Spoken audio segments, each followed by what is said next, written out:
Nako, mukhang totoo na ata itong mga kadonatics ang binalita kahapon at may mga updates tayo ngayon patungkol sa mga congressman, mga kadonatics, na nagbitiw daw o gustong ipatanggal yung pangalan nila bilang co-author sa impeachment case ni Inday Sara Duterte nung nakarang araw. What? Initially kasi mga kadonatics, nasa 40 congressmen ang nag-co-author sa impeachment case ni Inday Sara Duterte, but some of them allegedly, gusto nang bumitaw kasi natatakot na sila sa backlash. Even the billionaire news ngayon, mga kadonatics, ngayon, ibinalita na din ito. What? Ano ang totoo? Basahin lang natin to, mga kadonatics, ng mabilisan. Ayan. Nag-withdraw na 16 co-author ng impeachment, headcount di sumapat. What? Pumayat ang bigayan. Alright. Bibwit 500k or less for a signature na lang, bro. Haha. Ang cash plus millions on FLR promises for later release, mga kadonatics.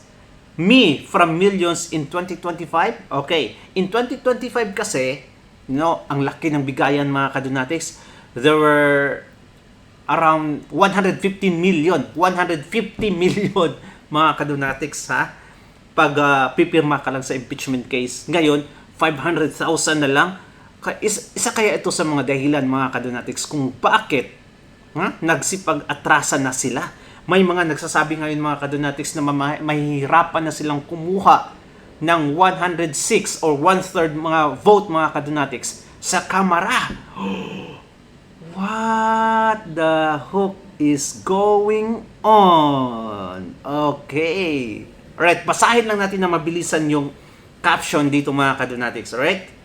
Atrasan sa impeachment, mahigit sa 12 mambabatas umano'y nagpabura ng pangalan. Okay, so 16, 12.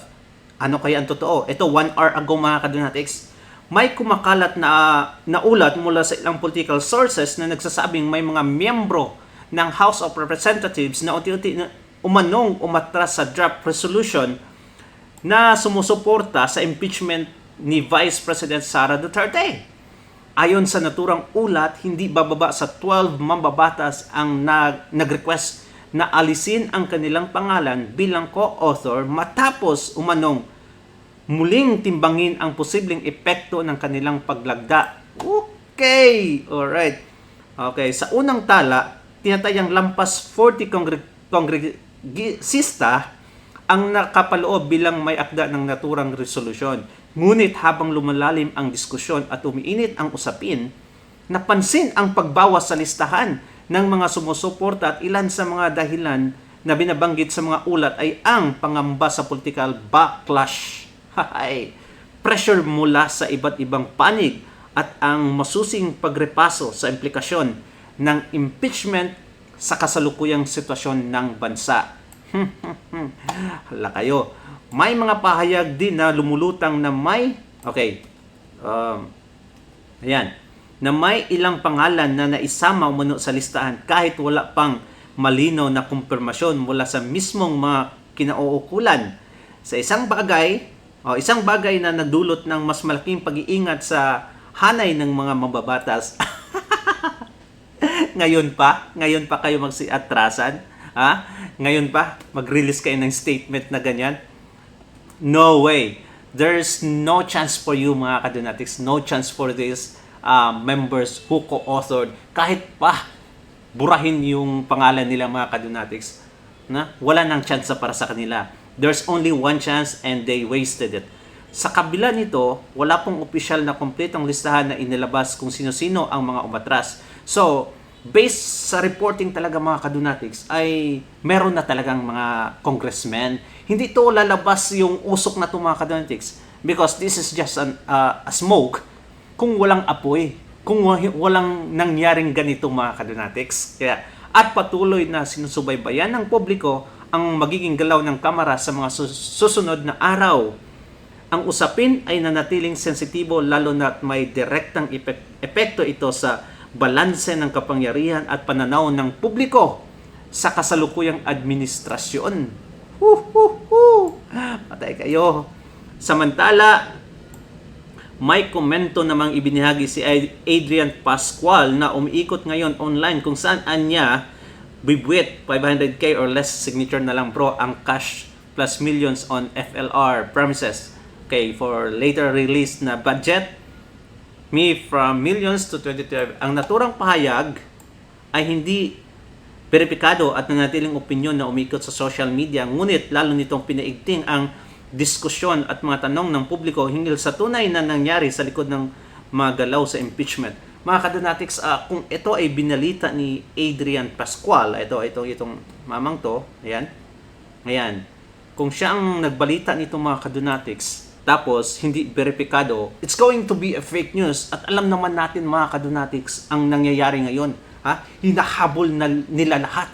Pag ito ay against sa kanila, habulin ka talaga mga kadonatics, at sasabihin fake news ka daw. Inilabas ito ni Adrian Pascual, hindi siya natatakot mga kadonatics. So it means, may nangyayari talagang maganda para sa ating side mga kadonatics.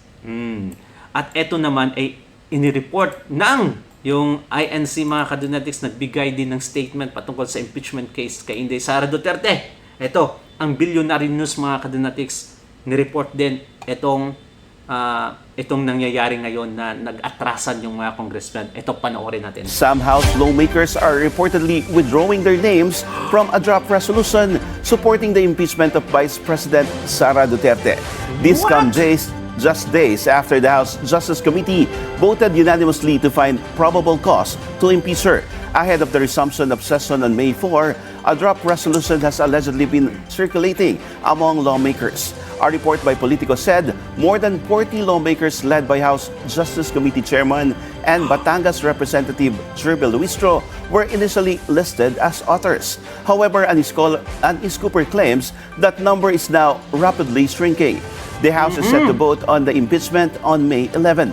At least 106 votes are needed to transmit the case to the Senate for trial.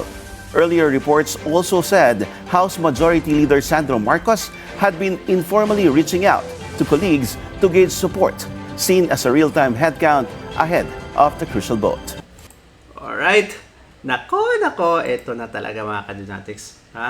Nagsilabasan na yung totoo. Yan yung hinahanap natin mga kadonatics, na balang araw lalabas din yung katotohanan. At eto na nga mga kadonatics, we are slowly seeing it mga kadonatics. Ang susunod na video natin panonoorin mga kadonatics ay gawa ni Cathy Binag. Hindi kaya ito isa sa mga dahilan mga kadonatics, itong video na to na ating panonoorin ngayon, kung bakit atrasan itong mga congressmen na to, mga crocodile na to. Etong mga kadonatics, panoorin natin. Ayan, ang ganda na ang sinabi ni Cathy Binag dito. Eto na nga bang sinasabi ko eh. Eto na yun eh. Diba? Yung mga hindi nakikinig. Eto na. Meron kasi akong A1 na information na may nagsabi sa akin. Okay?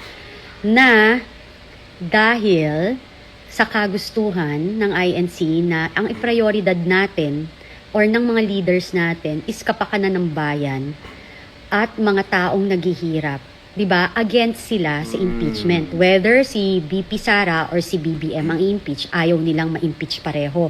Okay. Kasi ang gusto nilang ma-focus is yung nangyayari sa ating bansa na pagbagsak ng ekonomiya, ang pagtaas ng mga bilihin, ng krudo, ng langis, ng gasolina at diesel. Correct naman. Tapos, ang ating mga leader walang ginagawa kundi sobrang hyper-focus more dyan sa impeachment.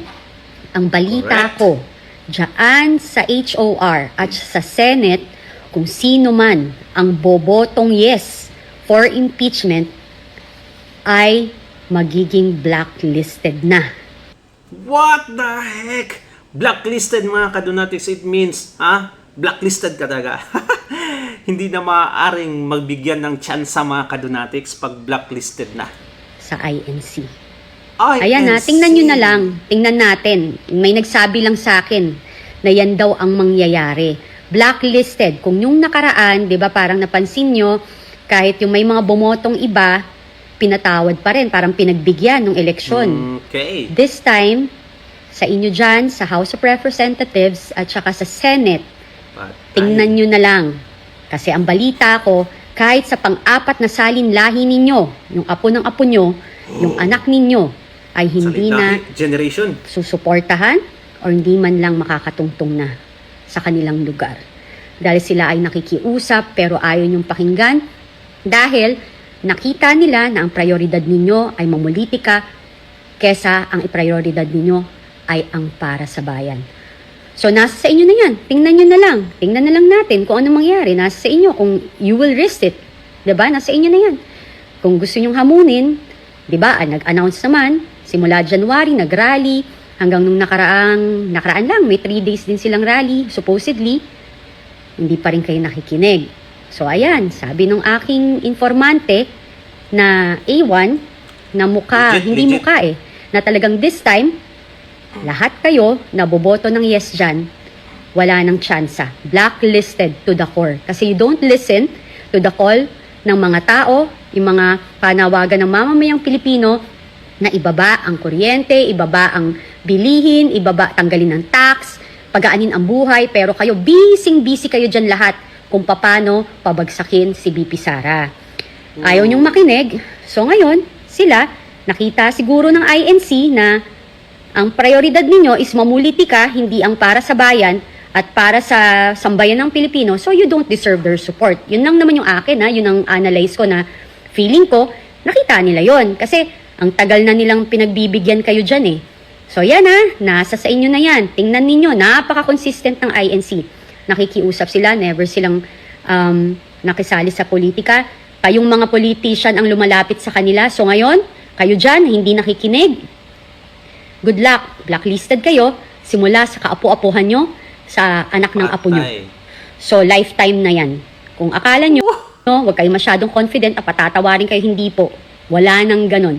So, good luck sa inyo sa boboto ng yes impeachment. Tandaan ninyo, kayo ang lumalapit sa kanila. Hindi sila lumalapit sa inyo. Minsan lang silang humiling. Yung hiniling pa nila is kapayapaan at iprioridad ang kapakanan ng bayan at ng sambayan ng Pilipino, pero hindi ho kayo nakinig. Yan ang aking basa. So again, good luck sa inyo sa mga boboto ng yes sa impeachment.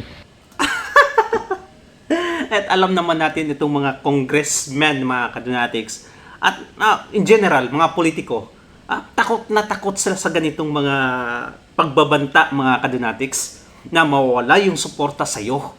Takot na takot, mga kadonatics, kasi in the first place, kasi andyan sila dahil sa politika. Di ba? So whatever happens, mga kadonatics, that affect their political career, it will be a danger for them, mga kadonatics. Nako naman, alam naman natin yung INC, mga kadonatics. If I'm not mistaken, nasa 5 million voters ata sila. Grabe. Alam naman natin, pag itong INC ay susuporta sa isang politiko, nasa almost 100% mananalo at mananalo siya. Kaya importante talaga yung support ng INC ngayon. Sila nga ang tumatawag, sila nga ang namamalimos ng boto, mga kadonatics, itong mga politiko sa INC. And this warning would be a big risk, mga kadonatics, should they not listen to them. Kaya babala para sa inyo ito, mga politiko. Tingnan na lang natin, especially itong si Marcoleta, na isang INC din, mga kadonatics. Ang grabe din yung boses ni Marcoleta Kaya hinay-hinay kayo. Nasa sa inyo na yan. Kung gusto nyo i-risk yung political career nyo, hindi na kayo makapagnakaw, sige, vote for impeachment. Vote for impeachment, magkaalaman talaga.